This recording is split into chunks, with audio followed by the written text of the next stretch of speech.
Once in a while, there comes a time when Mike wakes up and wants to make a change in his life.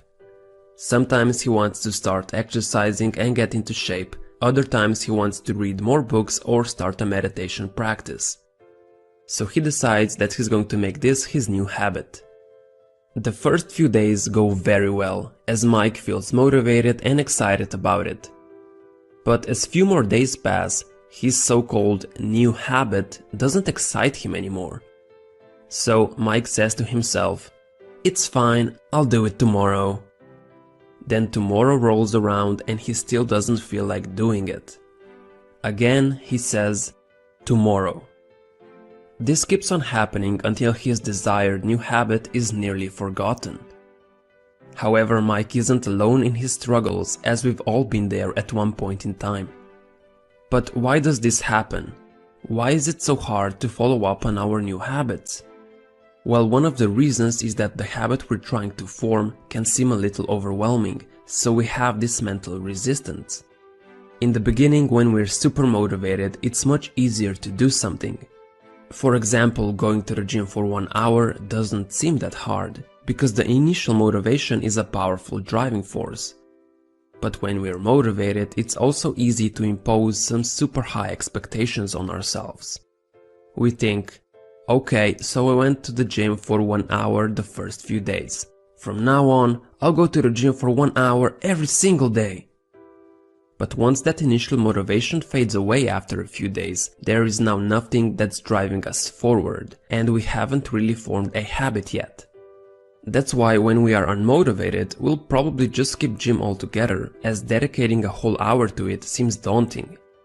So instead of relying on motivation to push us forward, we should focus on making our new habit an actual habit. Let me explain what I mean by introducing you to the 2-minute rule. When the expectation is to read the whole book, meditate for 1 hour, or run 10 miles, your habit can be quite hard to start. Most of the tasks that you procrastinate on aren't actually difficult to do. You just avoid starting them because you make them seem so. The idea of the 2-minute rule is to trick your brain into thinking that the habit you're about to do isn't hard. So what you want to do is break that big habit down into a small 2-minute version of it. Your goals obviously can't be completed in 2 minutes, but every habit can be started in that time. And once you start doing something, it's much easier to continue with it. For example, want to make reading your new habit? Use the 2-minute rule and read just 1 page of a book. Just one. After that you can stop reading, but you have to do it for a minimum of 2 minutes. The end goal might be to read the whole book, but the expectation should be just to start reading, no matter how little. People often think that reading 1 page is pointless, but a new habit should not feel like a chore, or you'll start to despise it. The actions that follow can be challenging, but the first 2 minutes should be easy. The point of any habit is to make it a habit in the first place. You're not expected to do it to a maximum degree until you collapse of exhaustion. So first you need to train yourself to just start by taking the most simple baby steps. Once you start, it's so much easier to just continue because that mental resistance is now gone and you are already doing the habit you wanted to. Using the 2-minute rule, your goals should change to something like this. Become a writer becomes write just 1 sentence. Floss all my teeth becomes floss 1 tooth. Run 3 miles becomes put on my running shoes and go outside. All of these things are easy to do, however they are super important as they are what gets you started. You can't write a book if you can't even write a single sentence. Neither can you be an athlete if you can't put on your running shoes.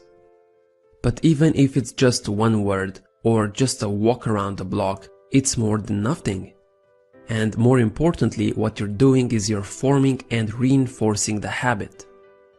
Eventually, that 1 sentence you wrote turns into a paragraph, which forms a chapter, which in the end becomes a book. but you have to start with that first sentence. Let me give you an example of how I use the 2-minute rule in my own life. I've always wanted to play the piano, so I bought myself one. For the first week I was excited and motivated to play, so practicing wasn't a problem. But when that beginner's motivation faded, I started playing less and less. However, I took notice of this, so I set myself a goal to practice every day for 1 hour. Again, for the first few days it sparked some new enthusiasm and I started playing again. But just like before, the motivation eventually waned and the piano started gathering dust. Even if I wanted to play, my brain really disliked the thought of doing 1 hour of grueling practice, so it became much easier to just avoid it altogether. This is when I realized that my high expectations are preventing me from even starting. I thought that whenever I played the piano, I had to practice for at least 1 hour. But because of that mentality, I wasn't practicing at all.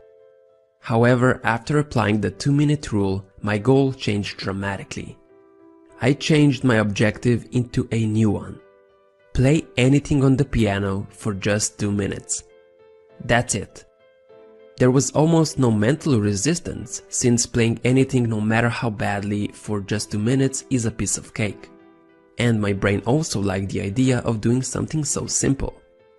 But the real magic was that it was much easier to continue practicing for longer after that. I mean, I was already sitting there and playing. Why not just keep on going? So I did.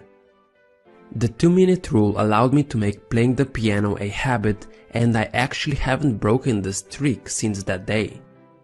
Every once in a while there comes a day when I don't feel like playing after those 2 minutes are up. And that's fine. What's more important is that I reinforce my habit consistently. Even if I only play for 2 minutes, I've still done more than someone who decides to not touch their keyboard at all. Ultimately, I can't be a pianist if I can't even play for 2 minutes. So I encourage you to employ the 2-minute rule yourself whenever you're struggling to stick with a habit. The most important part of any new habit is just getting started. It's not about how well or for how long you do it, it's about consistently taking action towards it.